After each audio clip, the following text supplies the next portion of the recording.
Hello, my name is Seum Chang. Welcome to my reading, writing, micro teaching class number one. So, well done until now learning about thesis statements. Now, remember what we learned about thesis statements so far? Mm-hmm. Linda? Yes, we learned about the definition, the purpose, and elements of a thesis statement. Good job coming on so far.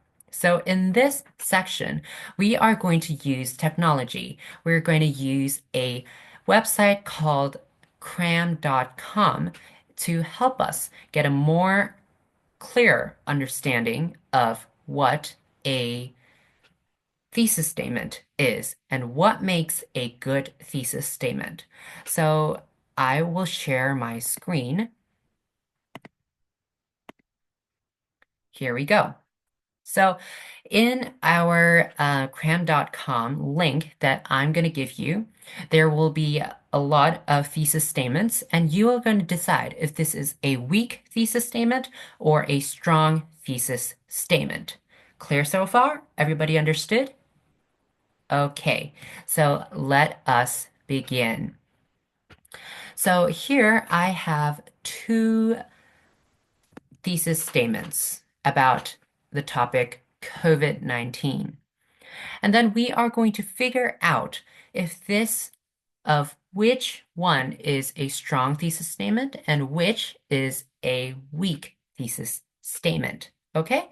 So what is the basis? How do you know if this is a strong thesis statement or a weak thesis statement? How do you know that? Okay? So it is based on what we learned. Okay? What did we learn?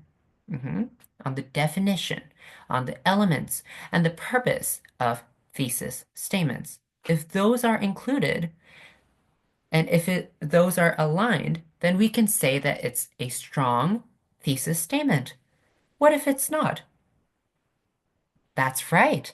Then it is a weak thesis statement. Okay, so let's go with the first one. Okay, can Linda read it for us? Okay, so this is the first thesis statement. Let's look at the second one. Second one, I will read it for you. Since the risks of the currently available COVID-19 vaccines are minimal and societal interests outweigh individual freedom, governments should make COVID-19 vaccination mandatory. Okay, so we are going to evaluate these two thesis statements, and we are going to see, oh, are they strong or weak thesis statements? Okay, so let's give our first evaluation by the elements of thesis statements. Do you remember what the elements were? Number one. That's right. It's specificity. It is how specific it is. Is it too narrow or is it too broad? It has to be just the correct, specific amount of information in the thesis statement.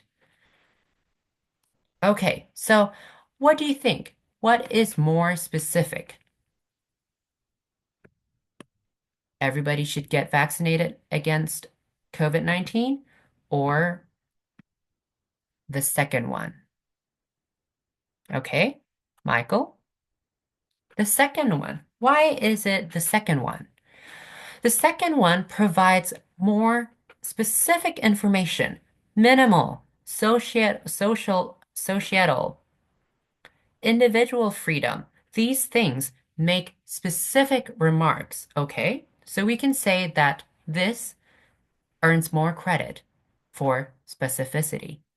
Okay, what is the second element for thesis statement? Do anybody remember? Nobody? Richard, how about you? Okay, can you? Yes, that's correct. It's argumentative. What is argumentative? What does that mean? Argumentative. Mm-hmm. Right, Linda? Yes, that is very correct. Argumentative means that the writer is having a stance. It is stating an opinion, okay, and giving evidence. Okay, is this one giving evidence? Okay, it's clear that it's giving an opinion that everyone should get vaccination against COVID-19. However, it does not give any evidence why they should be vaccinated. Why should they get vaccination? It doesn't provide a clear evidence for the opinion that they are making. How about the other one? Okay, where is the evidence here? Okay, Richard, that is correct. That is right. The risks of the currently available COVID-19 are minimal. And then societal interests outweigh individual freedom. That would be the second evidence. So evidences are included. And governments should make COVID-19 vaccination mandatory is the opinion. It is the stance of the writer. And that's why we can say the second one is more credible for the argumentative element of a thesis statement. Let's go to the third element. Okay, Michael, can you tell me what is the third element of a thesis statement? Yes, that is correct. It's conciseness. What is conciseness? That it has to be clear and concise.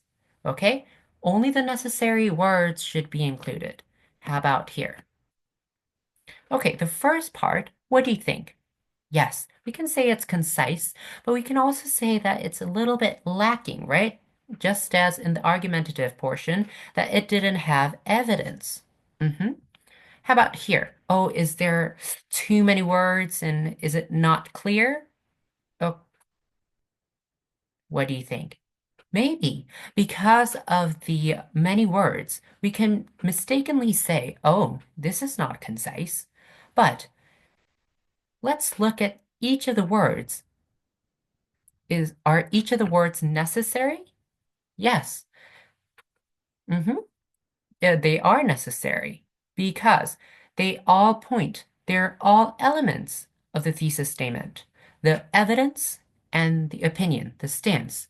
So all the words are clear and concise. They have to be in this thesis statement. And that's why we can say that the second one is a stronger thesis statement, and the first one is a weak thesis statement. Okay, let's check out. Ta-da! Okay. Uh, is this? Mm-hmm. The next one is the strong thesis statement. We can say that the next one, this one, the second one is a strong thesis statement. And the first one, how about the first one? It's a weak thesis statement.